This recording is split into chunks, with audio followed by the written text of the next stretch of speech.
Good and evil. Eternal law.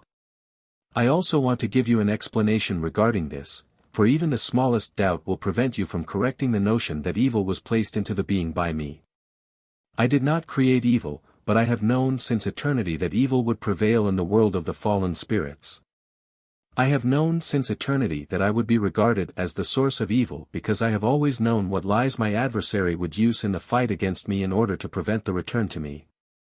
But time and again I will give people the information which will enlighten them about my nature. And time and again bearers of light from above will also descend to earth in order to clarify precisely this notion. My nature is eternally good, it is incapable of ever transferring an evil thought onto its created beings. This has to be said first of all, so that you yourselves will not assume that you were created by me with all bad characteristic and longings. You were very intimately connected to me for an endlessly long time and in this state did not know anything anti-divine. You were with me in heart and soul, which enabled you to receive my strength of love unimpeded and thereby you were infinitely happy. But when my first created spirit, Lucifer or the bearer of light, fell away from me and thus all of you had to take the test of will and choose which Lord to follow, when you had to make the right decision of your own free will, you also had to be able to choose between good and evil, you had to know that evil came from my adversary, whereas only good thoughts could flow from me to you.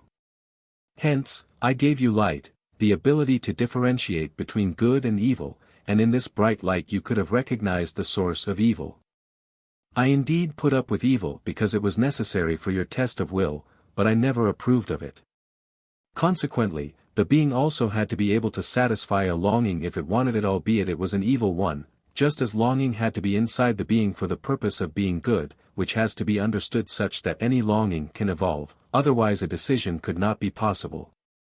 But the fact that the fallen beings only wanted to satisfy evil longings was not because they possessed this longing from the start, rather my present adversary had first transferred this longing onto his followers. Thus, the being had to be able to experience every feeling, it must be able to arouse longings within itself, yet these longings need not have originated from me, which is always the case when these longings are bad, just as every non-fallen being has a longing which only turns towards good.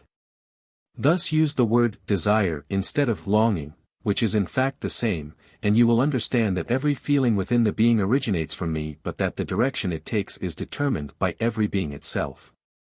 Therefore, you should come to me with every doubt, with every question, and I will not leave your soul in distress, I will enlighten you, so that you, who should uphold the truth given to you from above, will also be convinced of the truth yourselves.